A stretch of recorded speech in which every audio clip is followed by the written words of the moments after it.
the loser's bracket. However, right now we're tuning right back to winner's side as we see Renegades Dabuz versus Critical Reaction dekillsage with game 1 on Lilac Cruz. I can't believe this, to be frank. I know that I'm fairly certain dekillsage is not a fan of this stage, and Foxes in general lament it, despite the fact it might be home field advantage.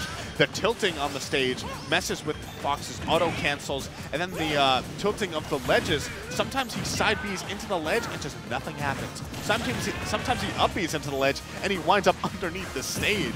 Especially for a character like Fox, it's going to be really rough. And look at that immediate play from Dabuz. He's showing that dominance in terms of reading dekillsage's defensive options, already 72% on him. But we know how explosive dekillsage can be. 40% is nothing that he can't rack up if he manages to find the opening, or if Dabuz even gives it to him. Dabuz has just been showing throughout the entirety of this minute long that we've seen into the set why this is just not good for Fox. You've already established the setting well, but let the percentages speak for themselves. dekillsage really not having that much presence on the field right now, having lost the first stock already with only 47% on Dabuz, and Dabuz really not having had to exhibit any sort of exceptional play. It's been a very, by the numbers match so far. Just a matter of continuing the pressure along. Luma stuffing a lot of the approaches from dekillsage. However, the lack of Luma within that 12-second window was all Sage needed in order to bring things a little bit further into doable services. Yeah, 96% on Rosa. That's definitely kill percent if dekillsage can get the proper read. But at the same time, this is now Rosa with a whole heap of rage, and we know what happens to Rosa with rage. Just the, her up air is killing at literally 0%. I'm not sure if we're going to be seeing that at this point, but definitely it's that sort of fear that you have to be mindful of. You see Dabuz run full stage in order to try and reset neutral. However, with the way that Luma is positioned, even if he does run himself into the corner, there's really nothing that dekillsage can do about it. And Sage has to get rid of this Luma. He has to misposition Dabuz if he's looking to take this stock first. And the percentages are building heavily into Dabuz's favor. Even as he's at 126%, like you mentioned, the rage is going to make this devastating if Sage is not able to end this here and now. Oh, he goes for that up smash, but amazing drift from Dabuz. And the jab to up tilt. Really, really nice coming out from Dabuz. That Rosalina jab on so many levels is just so good. You have the disjoint of Luma, you have the really nice frame data on it. I believe that Luma jab comes out frame 4. In addition to that, it can get some really solid percent, and it can combo into those kill moves like up tilt or even a grab. It's just so versatile. And we're going to be seeing the stage pick. Yeah, it looks like Lilac definitely hurt dekillsage more than it helped him there. And so by going to FD, which could be a bit of a gambit, especially against a character like a player like Dabuz, who has such stellar neutral, but at the same time, dekillsage definitely a solid player in neutral himself. And with the speed that Fox has, he might be able to finally abuse that mobility to open up something onto Dabuz here. In this particular matchup on Final Destination, I feel like things are going to be centralized a lot more on the aspect of these two characters being able to juggle as opposed to having strong ledge games.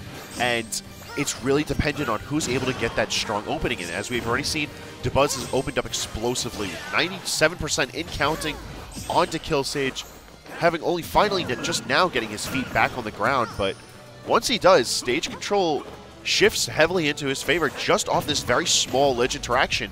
We see now that a series of up airs are going to take place. It's going to allow Sage to continue to pressure Luma. It's going to be able to continue to build up the damage onto Rosalina.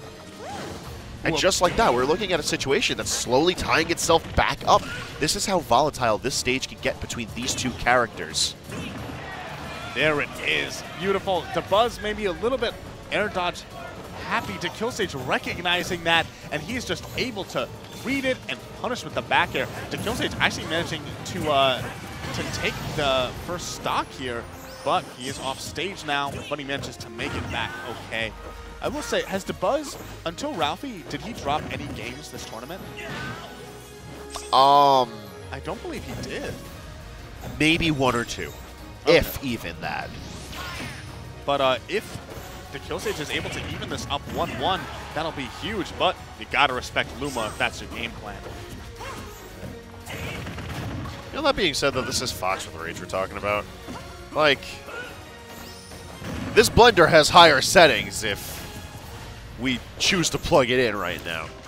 It's a matter of getting that Luma out of there first. We see that Dabuz is opting to just approach Luma forward, not really looking to save Luma for his own combo efforts, but just to defend himself because he knows he's not in a position right now where he could press any advantage state. And the more damage that he lets Sage tack on before getting this kill, the worse the situation's going to develop. Although we do see the edge guard. Sage doing wise to save his jump and sliding along the stage instead of going right for the ledge. A fantastic recovery option from dekillsage. Gonna let him push this extra stock just a little bit further.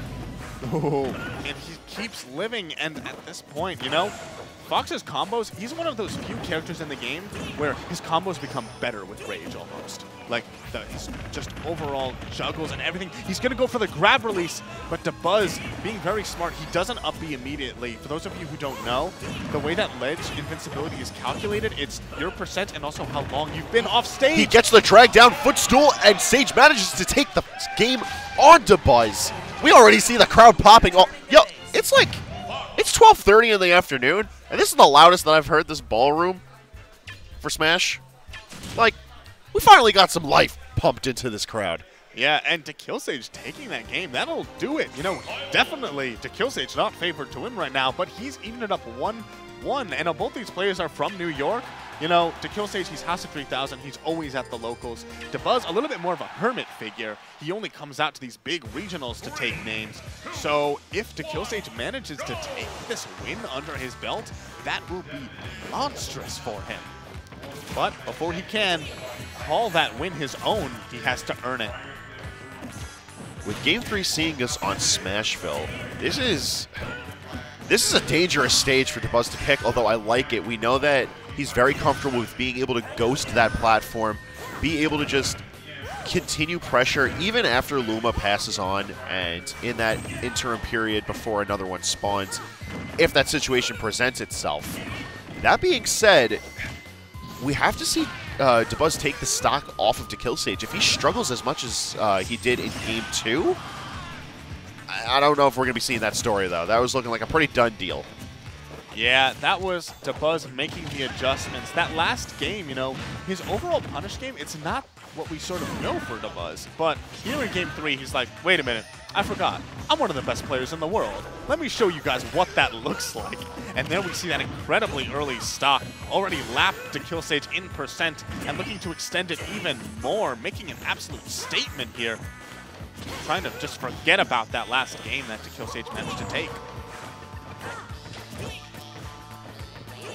Luma currently offline, although the B-reverse Luma shot for Dabuz just to micro space his way towards the ledge. A fantastic option. And we see the pivot grab just to tack on a tiny bit of damage, but more importantly, during that period, Dabuz doesn't want to let go of any of this pressure while he waits for Luma. Unfortunately, it's that brief second of time that he gives to dekillsage that allows him for the opening. And with 76%, if Sage stays a little bit more patient, this is still a doable game. Well, I think what will make it or break it for Sage right now is if he's able to really recover. That's what really ended it for him before there. You know, Dabuz just threw him off stage and kept hitting him and hitting him. And even now we see that Dabuz seems to have a read on how he's recovering. So, you know, if dekillsage is going to try and make this comeback, he can't just explode every time he gets knocked off the stage. Ooh, without a jump. But he's going to make it back, and that down air just clipping Dabuz, allowing for dekillsage to finally get some stage control. Sage has integrated a lot more use of down air into his play as of the past couple of months, and I really like it. It's a development that we've seen from stronger foxes such as Light or Larry Lur. A couple other foxes that across the states have showcased that this is a move that's fantastic for crossing up. It's a fantastic option just to contest a little bit of space, because it doesn't have as strong of a disjoint as the rest of Fox's moves. And because it's a very strong combo starter, it allows him to use that straight hit to just go into a full-blown extension. However, Sage sitting at 140%. Oh, that was so brilliant! And we are deep off stage. That was so much damage for dekillsage as well. And now, definitely, despite getting Dabuz finally to that kill percent, Dabuz just realizing the opening he needed, gets the jab to jab to jab finisher, closing out that game 3. But what looked like was going to be a really convincing win, that was so close. That was so close to dekillsage bringing it all the way back. And as I said before about he needs to be smarter with his recovery, at the end there, that's exactly what I'm talking about, because he actually faked Dabuz out. Dabuz thought he didn't have a jump. You know, he kept side being, and then he, at the last second, jumped and actually caught him with the Firefox. Now, I don't particularly agree with this return to Smashville. However, considering how close that game was, this could be the opportunity that Sage needs in order to maybe save a better stage in his half. However, I don't know. Game 3 had a very explosive start to it in Dabuz's favor, and we're starting to see that happen once again. These up air chains building tons of pressure, and if Sage isn't careful, this could kill. Oh man, like last game, what we saw was the amazing, that's actually amazing. Last game we saw how Dabuz was throwing him off stage and getting so much mileage off of that, and this time Dabuz realized by the end of that last game, he wasn't having the same read on dekillsage's offstage options. He was actually kind of having some trouble when he was off stage. So instead of this time, instead of trying to knock him off stage, he just goes for that juggle, and that's so much percent for it. The downer not going to kill, but he is going to put him off stage, and that up B not going to make it. It was a very questionable Firefox to return to stage, and I understand why he did it as far as mixing up Dabuz on how to punish the recovery. However, Fox's tools in general are incredibly linear when it comes to recovery. Both Fox Illusion and Foxfire just go in very direct straight lines that are very projected from how he's going to move. And while I like the mix-up, there's just not enough length on Firefox to allow him to have that luxury. Although Sage not really shying too far away from trying to pressure Dabuz now. We've seen him putting on a bit more percentage, and with Luma gone, he might be able to bring things back into his favor, though it's looking a bit grim for him. Wow, that was it. That was it. I thought it was a done deal. Just why like do I speak sometimes? Just like game 3, I thought it was a done deal. And this time, an even more even game than what we've seen before. dekillsage getting the 2-frame on that up tilt, true comboing it into the back air. But he takes so much damage from that jab. Once again, stuck in this juggle situation. That's going to be that. Dabuz taking 3-1 over dekillsage, and he's going to be sitting pretty in winner's side of Grand Finals. The projected winner is looking mighty fine right now, but hey, he is dropping games. He is. We've seen dekillsage